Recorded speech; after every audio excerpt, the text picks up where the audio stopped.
Hello दोस्तों, स्वागत करते हैं आप सभी का केएस एजुकेशन यूट्यूब चैनल पे। तो आज की इस वीडियो में हम बात करेंगे NITRD यानी कि national institute of tuberculosis and respiratory disease के द्वारा वैकेंसी निकल के आ रही है, जिसके बारे में पूरा डिटेल इसको ऑफिशियल नोटिफिकेशन से बताने वाला हूं। तो लास्ट तक मेरे साथ इस वीडियो में बने रहिएगा। ऑल ओवर इंडिया की वैकेंसी है, LDC है, MTS है, हाउसकीपर और यहाँ पे ड्राइवर की वैकेंसी निकाली गई है। तो सारी डिटेल इसको ऑफिशियल नोटिफिकेशन पे चलते हैं, वहाँ से आपको बताते हैं। तो दोस्तों, जैसा कि आप देख सकते हैं इसको ऑफिशियल नोटिफिकेशन पे हम आ चुके हैं। सबसे पहले लास्ट डेट यहाँ पे बता देते हैं कि 28 फरवरी 2021 तक आप इसमें अप्लाई कर सकते हैं। यहाँ जो वैकेंसी निकाली गई इसमें स्पेशलिस्ट ग्रेड 2 की वैकेंसी है, ग्रुप E और ग्रुप C की यहाँ पे वैकेंसी निकाली गई। जैसे उसके साथ साथ आप यहाँ पे पे लेवल चेक कर सकते हैं, नंबर ऑफ वैकेंसी आपको यहाँ पे दी गई है। सिस्टम एनालिस्ट की वैकेंसी है, इसी तरह से हेल्थ एजुकेशन ऑफिसर की वैकेंसी है, साइकोलॉजिस्ट, हाउसकीपर, एक्सरे टेक्नीशियन, उसके बाद लाइब्रेरी इंफॉर्मेशन असिस्टेंट की वैकेंसी है, लोअर डिवीजन क्लर्क की वैकेंसी, जूनियर इलेक्ट्रिक मैकेनिक की वैकेंसी है, ड्राइवर की वैकेंसी निकाली गई, हॉस्पिटल मल्टीटास्किंग स्टाफ HMTS की वैकेंसी यहाँ पे निकाली गई है, जो कि डायरेक्टरी में है, सैनिटेशन में है और जनरल अदर्स में है। Number of post category wise यहाँ पे चेक कर सकते हैं कि इसमें कितनी वैकेंसी यहाँ पे निकाली गई है। आगे डिटेल यहाँ पे जान लेते हैं। एजुकेशनल क्वालिफिकेशन क्या क्या यहाँ पे मांगा गया, तो सबसे पहले यहाँ पे दिया गया है स्पेशलिस्ट ग्रेड 2 के लिए।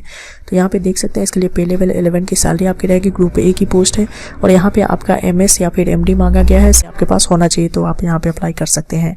आगे यहाँ पे आपको दिया गया है एज लिमिट 45 साल तक इसमें अप्लाई कर सकते हैं। वैकेंसी की बात करें तो सिस्टम एनालिस्ट की वैकेंसी यहाँ पे निकाली गई। एसेंशियल क्वालिफिकेशन मास्टर्स डिग्री आपके पास स्टैटिक्स में, मैथ्स में या फिर ऑपरेशनल रिसर्च या कंप्यूटर एप्लीकेशन में, या फिर आपने MTech किया हुआ है कंप्यूटर एप्लीकेशन में, तो भी आप यहाँ पे अप्लाई कर सकते हैं। एक्सपीरियंस यहाँ पे चेक कर सकते हैं कि 5 साल का एक्सपीरियंस आपका यहाँ पे मांगा गया है PhD के साथ, और विदाउट PhD आपको 7 साल का एक्सपीरियंस यहाँ पे होना चाहिए। 35 साल तक आप यहाँ पे अप्लाई कर सकते हैं।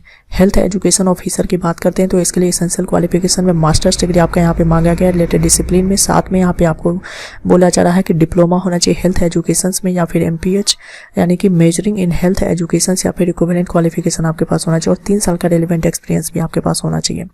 और यहाँ पे आप 35 साल तक अप्लाई कर सकते हैं। अगली है यहाँ पे साइकोलॉजिस्ट की वैकेंसी। इसके लिए यहाँ पे मास्टर्स डिग्री मांगा गया साइकोलॉजी में और यहाँ पे 3 साल का एक्सपीरियंस अगर आपके पास है तो एक्स्ट्रा प्रेफरेंस यहाँ पे मिल जाएगा। 45 साल तक आप अप्लाई कर सकते हैं। हाउसकीपर की बात करते हैं तो यहाँ पे एसेंशियल क्वालिफिकेशन में 10th पास यानी मैट्रिकुलेशन आपके पास होना चाहिए और साथ में सर्टिफिकेट आपका कैटरिंग एंड किचन मैनेजमेंट में होना चाहिए और 3 साल का एक्सपीरियंस भी यहाँ पे मांगा गया। 28 साल एज लिमिट आपका यहाँ पे रखा गया है।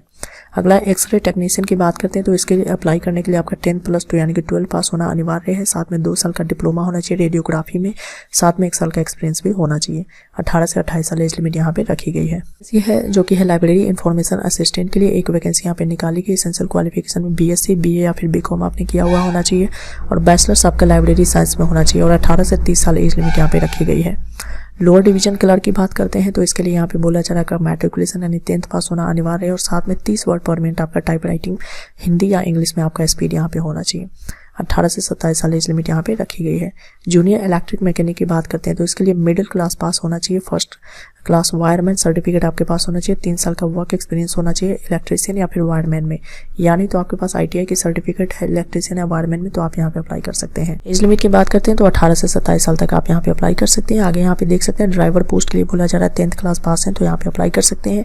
डिजायरेबल अगर क्वालिफिकेशन है तो एक्स्ट्रा प्रेफरेंस मिलेगा, 35 साल तक आप इसमें अप्लाई कर सकते हैं। हॉस्पिटल मल्टीटास्किंग स्टाफ की बात करते हैं तो इसके लिए यहाँ पे बोला जा रहा है मैट्रिकुलेशन होना चाहिए और साथ में एज लिमिट की बात करें तो 18 से 25 साल एज लिमिट आपका यहाँ पे होना चाहिए। बाकी डिटेल्स आप यहाँ पे चेक कर सकते हैं। जनरल इंस्ट्रक्शंस यहाँ पे दिए है कि जो भी आपका क्रूशियल डेट है यानी एज लिमिट से रिलेटेड वो सारे के सारे काउंट किए जाएंगे क्लोजिंग डेट के अनुसार और यहाँ पे जो भी आपका डिटेल्स दिया गया उसको डिटेल में पढ़ लीजिएगा। अप्लाई करने से पहले यहाँ पे ऑफलाइन आपको अप्लाई करना होगा और अगर आप पहले से जॉब में तो नो ऑब्जेक्शन सर्टिफिकेट भी यहाँ पे देना होगा। और बात करते हैं कि आपको अप्लाई यहाँ पे कैसे करना है तो ऑफलाइन मोड में अप्लाई आपको करना होगा। सबसे पहले इस फॉर्म को आपको फिल करना है। इस फॉर्म को फिल करने के बाद क्या करना है, उसमें जितने भी आपके रेलिवेंट डॉक्यूमेंट्स है सभी को सेल्फ अटेस्टेड करके उसका फोटो कॉपीज लगाने होंगे और साथ में self attested passport size photographs भी उस पर लगाना होगा।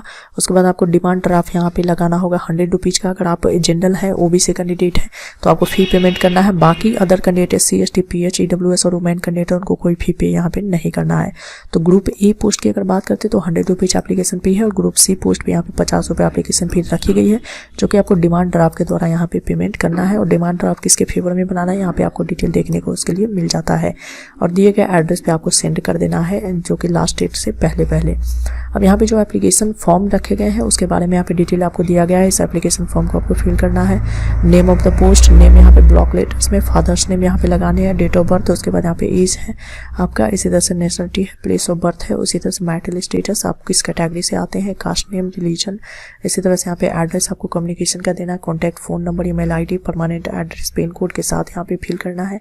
एजुकेशनल क्वालिफिकेशन की जानकारी आपको देनी है। अगर आपके पास एक्सपीरियंस है तो एक्सपीरियंस की जानकारी आप देंगे। इसी तरह से आपको यहाँ पे list of enclosure, references, any other relevant information देना चाहते हैं दे सकते हैं। डिक्लेरेशन यहाँ पे दिया, सिग्नेचर करना है, प्लेस और डेट चलाना है और दिए गए एड्रेस पे आपको सेंड करना है। एप्लीकेशन के नीचे आप देख सकते हैं आपका फॉर्मेट यहाँ पे दिया गया है, जो कि आपके सर्टिफिकेट का फॉर्मेट यहाँ पे आपको बताया गया है। इसी फॉर्मेट में हमारे पास सर्टिफिकेट होना चाहिए। इस रिलेटेड कुछ जनरल इंस्ट्रक्शंस और भी दिए गए हैं, आप डिटेल में इसे पढ़ सकते हैं। और यहाँ पे आपको अप्लाई करने के लिए ऑफलाइन में अप्लाई करना, ऑल ओवर इंडिया की वैकेंसी है, तो आप यहाँ पे अगर एलिजिबल है अप्लाई करना चाहते हैं कर सकते हैं। तो दोस्तों आज के अपडेट में बस इतना ही। अगर वीडियो अच्छा लगा हो तो लाइक कीजिए, दोस्तों के साथ शेयर कीजिए, नया है चैनल पे तो चैनल को सब्सक्राइब कीजिए, बेल आइकन प्रेस करना ना भूलें। कोई डाउट हो कमेंट कीजिए। Thanks for watching this video.